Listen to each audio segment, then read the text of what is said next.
Então, gente, eu sou a Sandra Ozéas, para quem está aqui a primeira vez comigo, eu trabalho com a Cagil. Hoje a gente vai fazer uns pães que a gente vai trabalhar com chocolate, tá?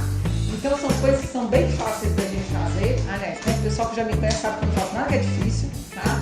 Então são pães que são rápidos de fazer, a gente faz no liquidificador, não precisa ficar soldando pão de monte, né? Fazendo aquela academia em cima de pão, não precisa nada disso, tá?